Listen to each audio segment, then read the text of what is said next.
Well, I don't think any of us were expecting this. Hello everyone and welcome to Rewind Reviews. In this video we are taking a look at the new and rebooted Naked Gun. Released in 2025, the Naked Gun sees one man with a particular set of skills lead police squad and save the world. And yes, that is the official synopsis on IMDb. Directed and co-written by Akiva Schaffer with Dan Greger and Doug Mand, the movie stars Liam Neeson, Pamela Anderson, Paul Walter Hauser, Danny Huston, CCH Pounder and Kevin Durand. I think I speak for everyone that when this movie was first announced, the general reaction to that initial announcement was a collective huh? It almost didn't seem real. I mean, Liam Neeson in a Naked Gun movie? And then, after that initial announcement, it all seemed to go quiet and I genuinely thought this movie wasn't happening, despite it still being listed on IMDb. And then, the trailers started coming out. And nobody knew how to feel about this. I'll admit, they had some amusing moments and that OJ joke got me, but it just wasn't grabbing me. And I think a lot of people felt the same way. And then the reviews started coming out. And they were good. Like, really good. It was being received extremely well, and I was actually starting to get a little bit more excited about seeing it. Sure, I still had a bit of skepticism towards this, but it did get me questioning, had they actually managed to pull this off?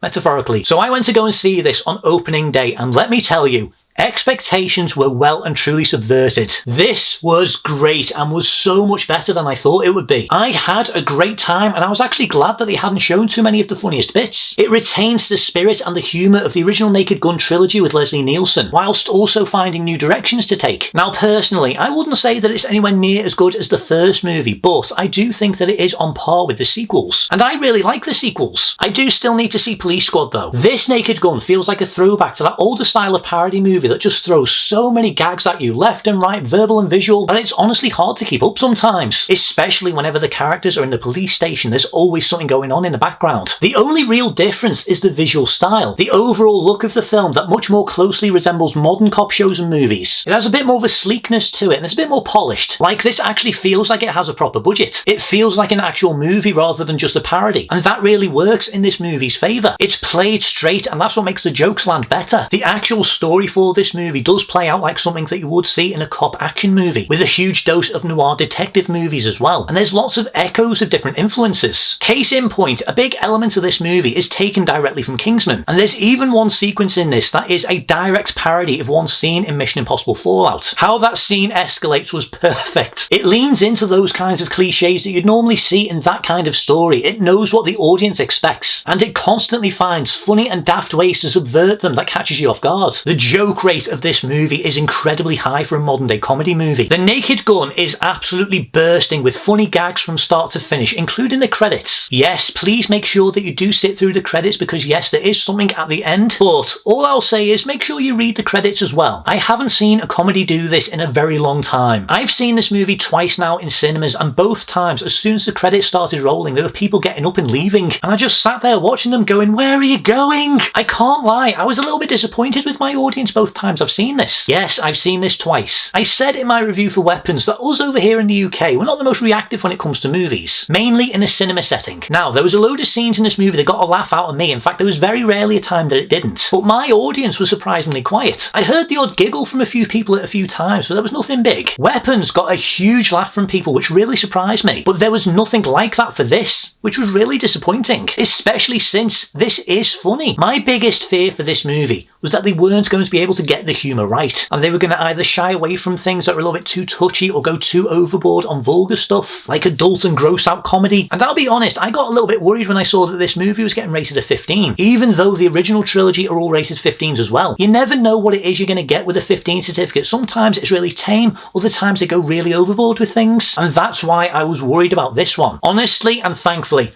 I think they got it spot on. It's daft and silly in all the best ways. It does still have some edge with some really well-timed gags. Nothing too bad. In fact, there was actually a few jokes in this that I was a little surprised that they got away with, but they're still funny. That joke that was featured in the first trailer featuring OJ Simpson, flawless. If you've seen the trailer and you found that bit funny, give this a go. It feels very much in line with the humour of the original movies, with lots of verbal and visual gags, lots of wordplay and lots of things happening in the background. It's unashamedly stupid, with some excellent gags that get built up over time, or running gags that keep coming back every so often. I've got to be honest, the running joke about coffee cups was brilliant. Plus, there's a really weird sequence in this involving a snowman that they haven't shown in any of the marketing. It's ridiculous. I won't ruin it, but that sequence was perfect. It's a genuine what is happening moment, but it was so funny. And speaking of the original Naked Gun trilogy, I do like how this movie pays its respects to those original films with some really nice callbacks. They're cleverly used and help make this movie feel connected to the original series. And it's really smart of them to lean into the fact that they know and acknowledge that this is a new and rebooted version of the Naked Gun, and not act as like a remake that completely erases the original films. And one way they do this is, basically, every character that works a police squad is the descendant of their counterpart from the original films, including Liam Neeson as Frank Drebin Jr. I said in my trailer talk video that this casting choice I wasn't sure of, but I also said this could be a stroke of genius. This absolutely was. He plays this role deadly straight with his usual tough gruffness and intensity that we normally see in things like Taken, but thankfully, the Drebin obliviousness runs in the family, and this balance of a hardened police officer with a buffoon works wonders. I've got to say, because of how straight he actually plays this role, there's several moments, several gags that appear throughout this movie that actually took a second for me to clock. Like, there's some really stupid things that happen in this, but because it's played so seriously and so deadpan, it really took a moment for me to actually clock what was going on. Like that bit with the rubber glove at the crime scene. Oh god, that was so good. His deliveries are perfect. The way he handles the increasingly stupid action sequences is excellent. And I loved what he was able to bring to this role. He finds a really great way of being able to balance what it is that Leslie Nielsen did in the original films and being able to put his own stamp on things. And for me, it really worked. And that balancing act is also present with Pamela Anderson, who again plays it straight with some deadpan deliveries, but she doesn't shy away from the more ridiculous things. Again, she echoes what's come before, in this case Priscilla Presley's character as the femme fatale who strikes up a romance with Drebin. Their scenes together are really funny, and even though it is played up for laughs, there is actual chemistry there and they do bounce off each other well. There's an excellent cast involved in this and I love who everyone was playing. In all honesty, my biggest complaint involving the cast is that we don't get to see enough of the actual police squad. There's some amazing comedic performances from people like Paul Walter Hauser and CCH Pounder, whose husband in the film has a very important meeting tomorrow. It is a shame because there is a great cast involved in this, but it is Frank's movie at the end of the day. And of course we have some baddies as well, and both of the main ones in this were excellent. Danny Huston as the evil mastermind Richard Kane, and Kevin Durand as his muscle Sid Gustafsson. These are two phenomenal character actors and typically always deliver a reliably great performance, and here is no exception. Again, it's all played very straight and deadpan, but they do find some unique ways of being able to weave in some comedy, and honestly I love them both. Kevin's reactions to some things were so good, and Danny's fight with Drebin was perfect. Both of them were brilliant and used well. There is quite a bit of action in this movie, and surprisingly it's quite clever but still quite funny. The action sequences throughout this are shot really well and have some great choreography, but they're still able to weave in enough jokes and slapstick to keep this feeling very firmly within the comedy genre. It's a load of fun. The music, however,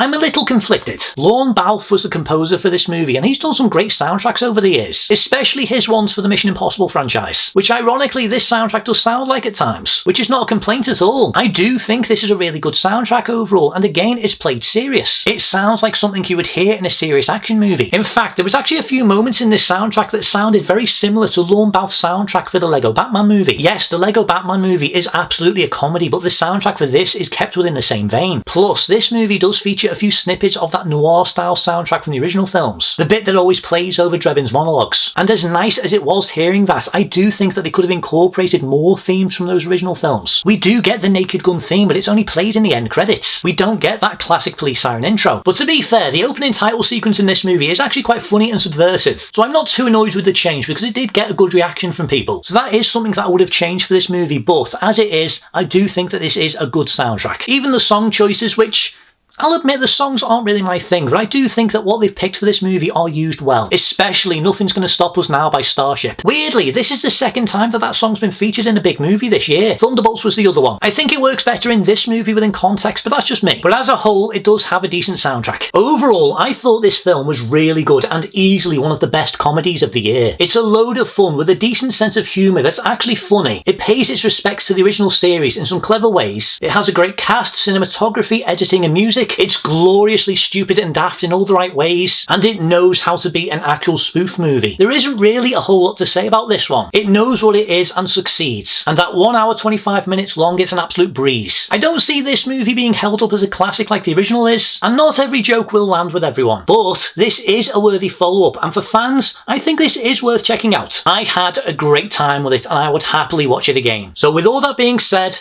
my rating for The Naked Gun 2025 is an 8 out of 10. I'm still so happy how well this turned out. Would I like to see them make another one? Honestly, if it's anywhere near as good as this one, then yes. God knows we need more actual comedy movies these days. So here's to hoping that changes. Well, that is pretty much everything I want to say for this video, so if you have watched this video, thank you very much for watching. If you enjoyed this content, please be sure to like, subscribe, and hit that notification button. If you've seen The Naked Gun, let me know down in the comments what you think about it and which movie in the franchise is your favourite. Plus, if you have any suggestions for any future Rewind reviews you would like to see me do in the future, let me know down below. But until next time, thank you very much for watching, and I shall see you in the next video. See you guys.